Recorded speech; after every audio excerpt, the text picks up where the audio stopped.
April 14th, 1865. The night that an actor played his most infamous role, an assassin. John Wilkes Booth changed the course of history in Ford's Theater with his Derringer pistol. His goal was to reignite the Confederacy, to rise up against the Union, but his plan backfired. Booth was a successful actor and member of the Know-Nothing Party, discouraging immigration into America. Booth aided in the capture and execution of John Brown, a white man who led a slave uprising at Harper's Ferry. He supported the institution of slavery and condemned Abraham Lincoln, the president who had signed the Emancipation Proclamation. Booth devised a plan to kill the president, restoring glory to the Confederate cause after the South lost the Civil War. John Wilkes Booth shot Abraham Lincoln at 10:15 p.m. in Ford's Theater. The Confederate sympathizer expected to be a hero by reigniting the Confederacy with the death of the president. It was at 10:15 that Booth signed his death warrant. The president was dead. He had to flee. But would he be a hero? Booth would soon realize the tragedy and irony of his actions. It was not his legacy that was solidified. It was Lincoln's. Booth leaped from the balcony where the president laid with a bullet in his head. However, Booth broke his leg when he landed, which would hamper his escape. Sic semper tyrannis! Thus always to tyrants. These words rang as Booth escaped to Bishop's Alley outside of Ford's Theater. Waiting for him was a horse that would take John Wilkes Booth away. The beginning of the 12-day manhunt had begun. Booth raced down the street, heading out of D.C. He approached Navy Yard Bridge, where a guard stopped him. He explained to the guard that someone had stolen his horse and he was chasing him into Maryland. The guard let him pass. Minutes later, Booth's co-conspirator, David Harold, approached the same bridge after failing to kill Secretary of State Seward. Harold gained access across and caught up with Booth. The pair continued on to the Surratt House to get help from the Confederate underground. The conspirators reached the Surratt Tavern around midnight. Mary Surratt's Tavern was a safe house of the Confederate underground. Booth and Harold helped themselves to some whiskey and celebrated, allegedly proclaiming, "Pretty certain that we have assassinated the president." This was Booth's highest point, when he still believed himself to be a hero. Booth had to address his broken leg. Down the road from Surratt Tavern is the farmhouse of Dr. Samuel Mudd. He was a known Confederate sympathizer, and upon receiving the assassin, set Booth's leg and helped the fugitives plan the rest of their journey. When later confronted about treating a traitor, Mudd argued that he had to treat Booth because of his Hippocratic oath. In aiding Booth, the phrase, "Your name is Mudd," came to be commonplace in American culture. Samuel Mudd's remains are at St. Mary's Church. Booth often visited this church while in town, and it is here where Booth and Mudd initially met. Refreshed by the care of Dr. Mudd, Booth and Harold carried on to the treacherous part of their escape, Zekiah Swamp. The pair had to cross the swamp to reach Rich Hill, where Colonel Samuel Cox would help them. The swamp was dense, and for a man with a broken leg on a horse, the trip was not easy. Booth and Harold then stopped at Rich Hill, the home of Colonel Samuel Cox. Built in the 1700s, Rich Hill was previously owned by Gusteau Brown, one of the doctors who cared for George Washington on his deathbed. Cox had his brother, Thomas Jones, aid the fugitives in the next step of their journey. Jones would harbor the pair in the nearby pine thicket. Authorities were hot on the trail of the assassin, and Booth was about to have a rude awakening. While in the dense pine thicket, reality hit Booth. He and Harold had acquired a newspaper. This paper called Booth a coward. The week in the pine thicket, after learning that his mission failed its objective, left him devastated and enraged. He did this for the Confederacy, yet was seen as a villain even by Southern sympathizers. The war was over, and Lincoln was viewed as the right man for American Reconstruction.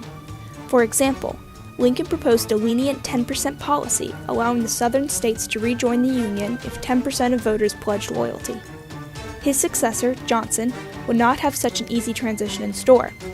Johnson would pardon Confederates if they came and begged him, and vetoed legislation that would facilitate the growth of the Union. Burdened by this news, Booth and Harold shot their cumbersome horses and continued through the pine thicket on foot. A week had passed since they reached Rich Hill.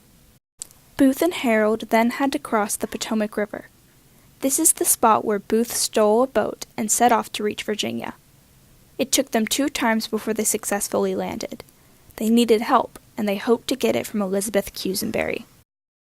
Hi, my name is Ralsby Quisenberry, and Elizabeth Rose Green Quisenberry was my great-grandmother. Yes, my great-grandmother. My grandfather was 2 years old at the time Booth shot Lincoln and living on the home property with his mother and sisters. She made it clear that she did not aid him as far as providing him with a horse, and she made it very clear that he was not welcome to stay on her property. She did, however, send food, and with that food, sent directions on where they might be able to find transportation.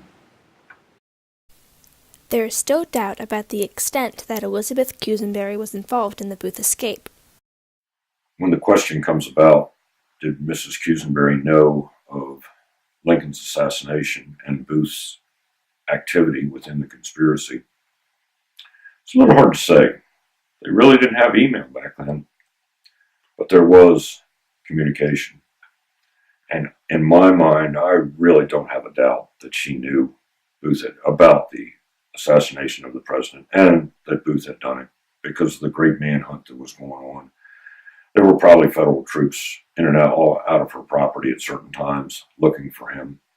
After being shooed away with some food from Mrs. Quisenberry's home, Booth and Harold were sent to Dr. Stewart's home.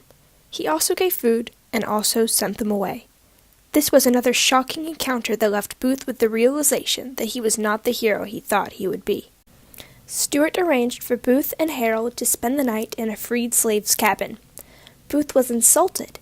He had killed the president who emancipated the slaves, just to be forced to spend the night in a former slave's home because no white people would help him. Booth sent the former slave family to sleep outside while he and Harold slept in the cabin. Their journey was coming to an end. They headed further south. Former Confederate soldiers aided Booth and Harold to cross the Rappahannock River. The conspirators were desperate. After being rejected from another home in Virginia, Booth made his final stop, Garrett's farm. Richard Garrett welcomed Booth after being fed a lie that they were returning veterans. Garrett complimented their service. Booth and Harold finally received the praise they hoped for, but for the wrong reason. Booth and Harold were forced to sleep in the Garrett's tobacco barn once Garrett's son realized that they were not veterans. It was there that Booth's escape would end. Early morning, April 26, 1865, federal troops surrounded the barn. Booth and Harold were ordered to come out with their hands up. Harold complied, but Booth remained in the barn. To persuade Booth to surrender, the troops set fire to the barn. Booth intended to go out with a bang, preparing to shoot everything in his way when he exited the fire. A young sergeant saw Booth's intentions through the slots in the barn and shot him in the neck. Booth died that morning. Mary Surratt would be the first woman hanged by the federal government for her involvement in the conspiracy. David Harold hung next to her. 2 other men involved in the conspiracy were also executed with the pair. At 1:26 p.m. on July 7, 1865, the conspirators were dead. John Wilkes Booth expected to be a Confederate hero. When he shot Abraham Lincoln in Ford's Theater, Booth didn't kill a tyrant, but created a martyr, and solidified Lincoln's place as one of America's most popular presidents. The Confederacy was dead, and so was Booth. Reconstruction resumed with Andrew Johnson as president, a man whose ability to repair the United States paled in comparison to Lincoln's. Booth died a condemned assassin. Ironically and tragically, instead of reigniting the Confederacy, he hampered its reconstruction and secured Lincoln's legacy. We'll get a new start. Sic Semper Tyrannis!